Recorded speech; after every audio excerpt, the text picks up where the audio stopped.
Assalamualaikum warahmatullahi wabarakatuh. Waalaikumsalam warahmatullahi wabarakatuh. Alhamdulillahi rabbil alamin. Wal 'aqibatu lil muttaqin wa la 'udwana illa 'alal zalimin. Wassalatu wassalamu ala sayyidil mursalin wa ala alihi wa ashabihi ajma'in. Wa la ilma lana illa ma 'allamtana innaka antal alimul hakim. Wa tub 'alaina innaka antat tawwabur rahim. Yang kami muliakan pimpinan Majelis Nurul Hidayah Bapak Supardi, segenap para sepuh, bapak-bapak, ibu-ibu yang hadir pada kegiatan rutin kita ini yang semuanya saya hormati.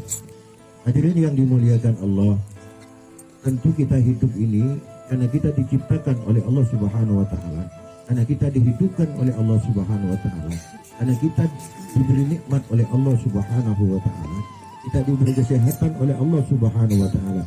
Semua lini kehidupan yang kita rasakan di dalam sehari dan semalam 24 jam itu semuanya atas pemberian Allah Subhanahu wa taala, atas maha kasih sayangnya Allah Subhanahu wa taala. Tentu kita berharap kehidupan kita selama kita hidup di dunia ingin selalu disayang oleh Allah Subhanahu wa taala. Oleh karenanya, untuk menghindari agar kita tidak dimurka oleh Allah Subhanahu wa taala, maka kita harus berupaya melakukan kebaikan-kebaikan yang telah diperintahkan oleh Allah dan Rasulnya, dan meninggalkan apa yang telah dilarang oleh Allah dan Rasulnya. Kenapa? Karena kata Rasulullah, ada 6 perkara yang Allah akan melaknat orang itu. Ada 6 perkara yang tidak hanya Allah yang melaknat, akan tetapi Rasulullah juga melaknat kepada orang itu. Bahkan semua nabi-nabi Allah melaknat kepada orang itu. Ketika 6 perkara ini dilakukan oleh seorang hamba, maka seorang hamba itu akan dilaknat oleh Allah, bukan menjadi kekasihnya, tetapi menjadi sebaliknya, orang yang dibenci oleh Allah Subhanahu wa ta'ala. Jadi Rasulullah pernah bersabda, sittatun la'antuhum wa la'anahumullahu wa kullu nabiyyin mujabid da'wah. Jadi 6 perkara ketika dilakukan oleh seseorang, maka orang itu akan dilaknat oleh Allah, akan dilaknat oleh Rasulullah, dan akan dilaknat oleh semua nabi-nabi Allah Subhanahu wa ta'ala. Apa yang pertama? Az-zaidu fi kitabillah. Orang yang suka menambah-nambah isi Al-Quran. Tidak boleh.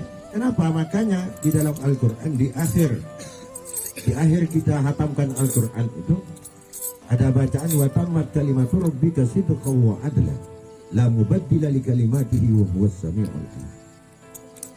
Wa tammat kalimatu rabbika, dan telah sempurna kalimat-kalimat Tuhanmu, sidqan wa adla, dan semuanya itu benar, wa adla, dan adil.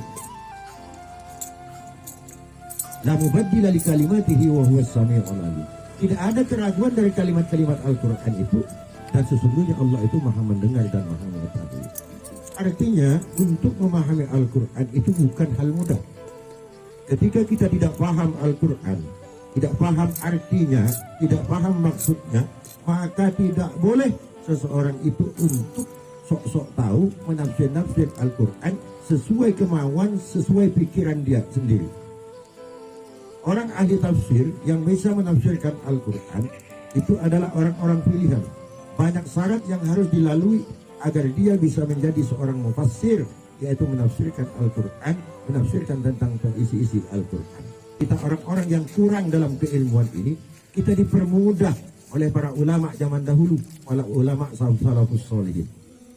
Karena mereka meninggalkan kitab yang tafsir-tafsir Al-Quran itu begitu banyak. Jadi kita tinggal membaca hari ini, tinggal membaca, kemudian memahami apa yang ditafsirkan, dan insya Allah itu tidak akan keliru.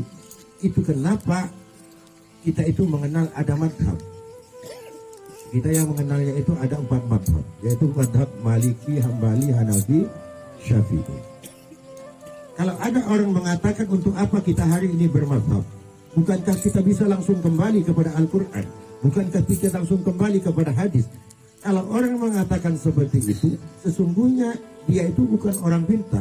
Justru dia ini sebenarnya orang bodoh. Kenapa saya katakan orang bodoh? Bagaimana hancurnya agama ini ketika setiap orang menafsirkan Al-Quran dan hadis dengan kemauan dia sendiri.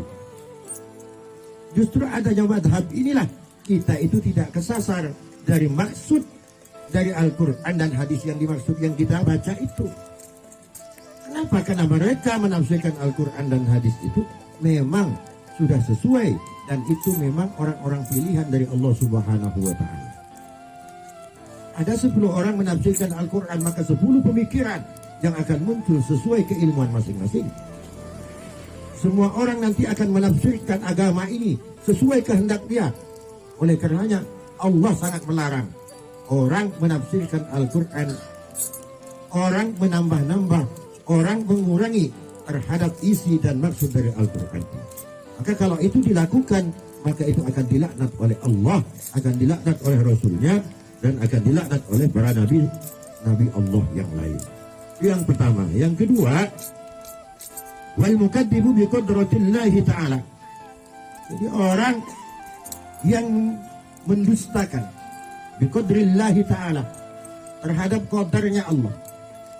Diberi rezeki oleh Allah Subhanahu wa Ta'ala, hidup sudah diberi rezeki, sudah tenang, kehidupan keluarganya sudah tentram, semua kebutuhannya disiapkan oleh Allah Subhanahu wa Ta'ala, tetapi dia tidak mau mengakui bahwa rezeki itu dari Allah Subhanahu wa Ta'ala. Ada enggak orang yang seperti ini? Ada. Siapa contohnya? Contohnya Qarun. Jadi kalau kita Indonesia sekarang kita mengenal ketika orang menemukan emas di dalam tanah dan sebagainya, itu disebut dengan harta karun. Itu karena ada kisahnya. Saking kayanya si orang yang nama Qarun ini, akhirnya menjadi legenda dia. Awalnya dia ini orang miskin yang mau dimakan saja, tidak punya. Tetapi pada akhirnya ketika diberi rezeki oleh Allah, kemudian dia sombong. Hartanya dipamer-pamerkan kepada orang lain, yang kemudian hartanya ditelan dengan orang-orangnya ke dalam bumi Allah Subhanahu wa Ta'ala. Makanya kalau kita nemu emas di dalam tanah disebutlah harta karun. Karena Qarun ini merasa apa yang dia dapat itu tidak ada satu paut dengan Allah. Semuanya itu atas apa yang ia inginkan, apa yang ia usahakan. Akhirnya dilaknat oleh Allah Subhanahu wa Ta'ala. Mudah-mudahan kita semua dilindungi oleh Allah Subhanahu wa Ta'ala. Amin ya rabbal. Kenapa? Karena kita diberi nikmat oleh Allah ini, tugas kita itu hanya bersyukur. Pilihan kita hanya dua. Apakah engkau bersyukur atau kufur? Kalau bersyukur akan ditambah, kalau kufur akan disiksa oleh Allah. Ketika bersyukur, insya Allah akan berkah, akan ditambah yang sudah ada, akan diperbanyak oleh Allah Subhanahu wa Ta'ala. La yukallifullahu nafsan illa wus'aha. Allah tidak akan memaksakan sesuatu kepada yang orang yang tidak mampu. Siapa bilang bagi tak mampu kalau dikasih kayu, saya pasti mampu.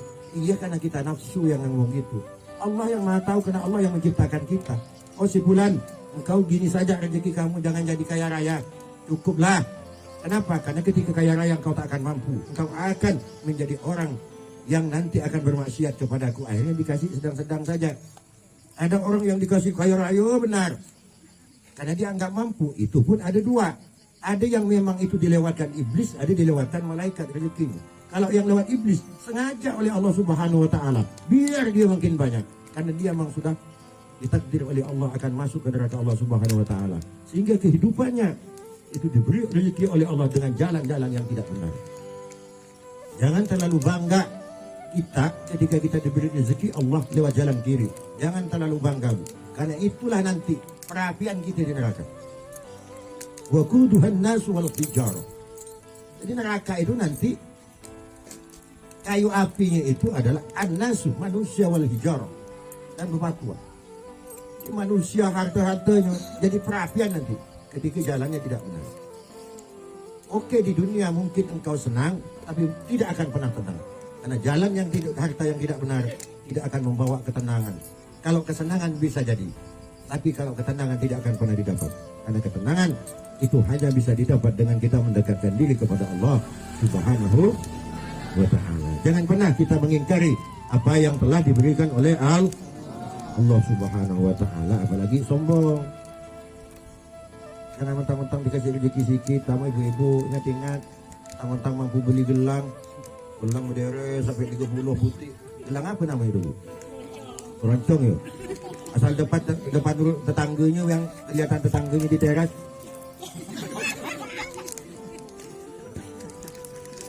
Anaknya di mana ya sambil dibunyikan gini. Itu namanya sombong. Allah benci dengan orang yang seperti itu. Yang wajar-wajar dah. Wa yudhillu man azzahullah. Dan jangan kita itu kalau tidak ingin dilaknat Allah, jangan pernah kita menghinakan orang yang dimuliakan Allah Subhanahu wa taala. Siapa di antaranya? Di antaranya orang yang dimuliakan Allah ini, yang pertama orang tuamu, yang kedua mertuamu, yang ketiga gurumu. Saya sebut tiga. Tadi malam sudah saya jelaskan di pengajian ibu-ibu. Liman waladaka, siapa yang menyebabkan kau ada, yaitu kedua orang tua. Langsung ke atas nih, neneknya semua ke atas. Terus waman zawajaka, yang ngasih kau bini, ngasih kau laki. Siapa? Mertua. Yang ketiga man haddabaka, orang yang mendidik, yang membuat engkau pintar, yang membuat engkau tahu halal haram, yang membuat engkau yang dulu tidak tahu apa-apa, kemudian sekarang bisa apa-apa. Jangan pernah kita itu menghinakan orang-orang yang dimaksud. Apalagi orang tua, jangan pernah gitu. Jangan pernah kita melawan orang tua. Karena orang tua itu adalah wali hidup kita. Ibu datang ke keramat Mak Benih, ini dekat nih sini. Bagus. Kalau keramat-keramat 9, keramat 7, keramat Wali Songo, keliling Jawa misal, bagus tuh. Tapi jangan sampai keramatmu yang di rumah engkau tinggalkan. Kalau memang harus milih, bagus jangan ke keramat-keramat yang ada ini. Kalau sampai orang tuamu engkau lalaikan. Kenapa? Karena di dalam kitab dijelaskan 70 wali kutub sekalipun tidak akan bisa mengalahkan doa orang tuamu. Maka orang tua itu mendoakan anak itu wajib, harus. Doakan anakmu sebaik-baiknya. Jangan didoakan yang enggak-enggak. Apalagi disumpah-sumpah. Apalagi ibunya. Memang tegang kalian. Jangan. Kurang ajar ke anak setan. Muncul macam setan anaknya. Mana orang tuanya yang doakan anak setan. Kalaupun kesal ibu dengan anaknya. Kesal sekalipun. Ih pintar kau ni ya. Ha, gitu bah. Jadi doa bah. Baik dasar setan macam bapak kau ni. Boleh. Tak boleh bu. Mulut ini, mulut ibu ini menentukan nasib anak. Hati-hati. Mulut ibu-ibu menentukan nasib anak. Kenapa saya selalu sebut ibu? Karena lebih mustajab dari bapak ibu itu. Ibu itu 3 kali dari bapak. 3 kali dari bapak. Hati-hati. Kenapa? Manistak hormati ya Rasul. Siapa yang paling berhak untuk menghormati wahai Rasulullah? Apa jawab Rasulullah ketika ada orang bertanya, umuka, summa abuka, ibumu, kemudian bapakmu. Jadi ada waktu itu malam, bapak dengan anak pergi ke pengajian, ustaz ceramah itu, ada situ yang dia ibumu, bapakmu. Di jalan kata bapaknya ke anaknya, anak, adiknya Jang, ustaz ini nyebut berapa kali ibu Jang? 3 pak. Nyebut bapaknya berapa Jang? 1. Di rumah ibu kau ada berapa? 1. Berarti kurang berapa Jang? Kurang 2. Nah, nanti sampai ke rumah kau bilangkan ke bapaknya yuk. Oh iya pak, kebetulan mamanya lagi ngiris timun di dapur. Mak, kata bapak deh, disuruh ada yang disampaikan mak. Apa Jang? Udah datang ya? Udah. Apa? Pak Ustadz tadi jelaskan di masjid deh, katanya ibumu, bapakmu. Ibu deh pak mak disebut 3 kali. Jadi kata bapak disuruh bilangkan ke mama. Oh mamanya ngerti. Oh iya. Ini ya. Bilang ke bapaknya udah disampaikan gitu. Cuman mama juga mau pesan nanti sampaikan ke bapaknya. Ini apa yang mama pegang ini? Timun mak. Berapa putih Jang? 1 mak. Biar jadi 3 gimana mak? Potong 3. Ah bilangkan ke bapaknya ya. Nah kalau mau potong 3 coba. Jangan pernah menghinakan orang yang dimuliakan Allah. Jangan pernah. Kalau ini hidup kita ingin berkah, hormati orang tuamu, hormati mertuamu, hormati gurumu. Itu yang paling penting. Terus yang selanjutnya, wal mustahilul li haramillahi ta'ala.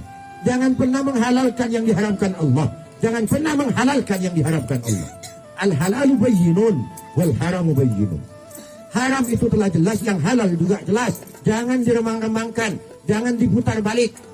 Zaman sekarang banyak yang seperti ini. Seakan-akan hukum Allah akan ditawar. Enggak mah, aku begini mah, begitu mah. Akhirnya yang haram menjadi remang-remang, yang awalnya tidak boleh menjadi boleh. Bahkan kadang-kadang dilakukan itu oleh orang yang mengerti tentang agama. Kenapa? Orang yang mengerti tentang agama tapi memutarbalikkan hukum, itu menunjukkan bahwa orang itu tidak membawa nur ilmu. Dia punya ilmu tapi nur ilmunya tidak ikut. Oleh karenanya fatwanya selalu membuat masyarakat itu semakin kacau, bukan membawa rahmat kepada masyarakat. Makanya kalau tidak boleh, katakan tidak boleh. Kalau boleh, katakan boleh. Jangan kita pernah memutarbalikkan hukum Allah Subhanahu wa Ta'ala. Karena kita malu kepada seseorang, bos kita misalnya, enggak mah bos, halal mah nyante, padahal haram. Jangan pernah, tidak boleh. Itu orang kalau seperti itu, yang halal dikatakan haram, yang haram dikatakan halal, maka itu akan dilaknat oleh Allah, dilaknat oleh Rasulullah, dan dilaknat oleh para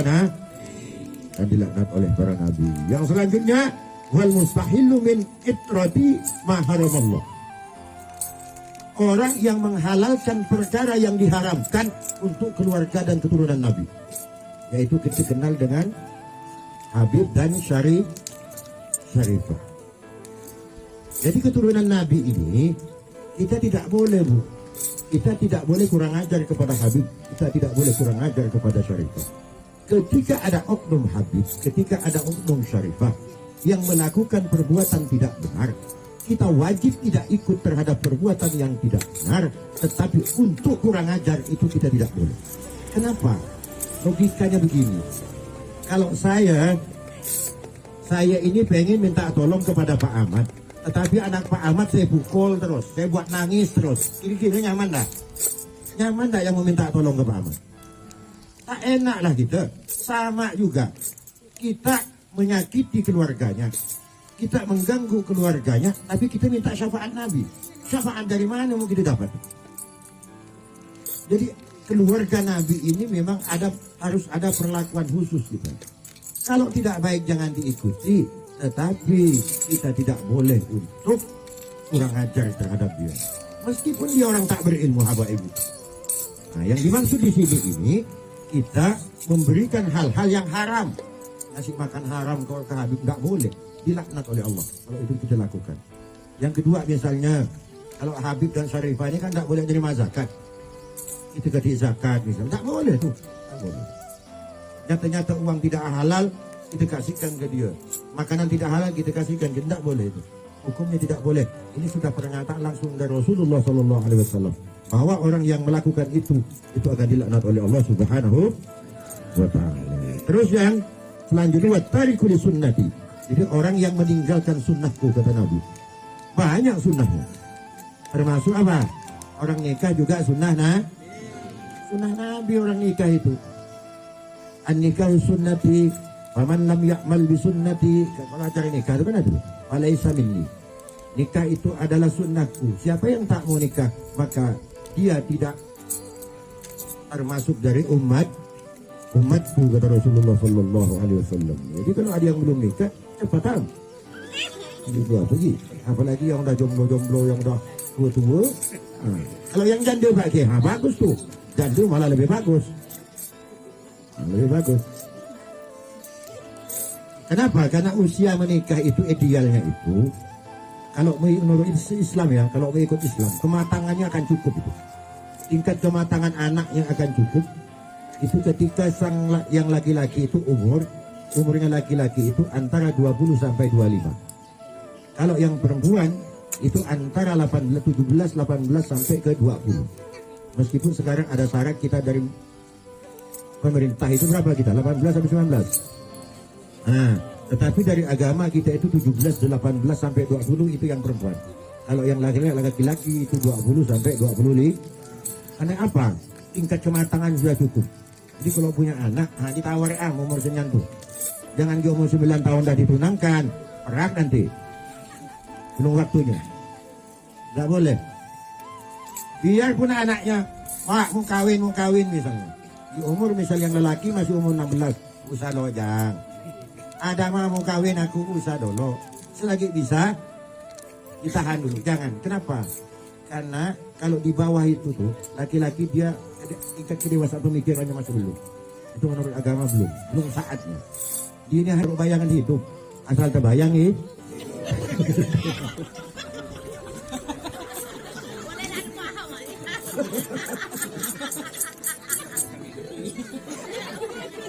Kalau yang umur 20 ke 30 udah usia kawin, itu apa namanya? Pegangan pandangan pandang gitu bang. Asal 30, 40, itu mulai dia 40 sampai ke 50, itu udah pegangan hidup, mau dipegang dulu baru hidup.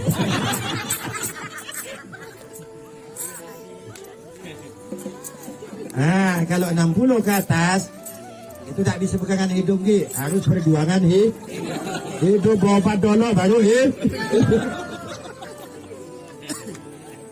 kalau dah 70 ke atas tak bisa dia apa-apakan, tak hidup dah.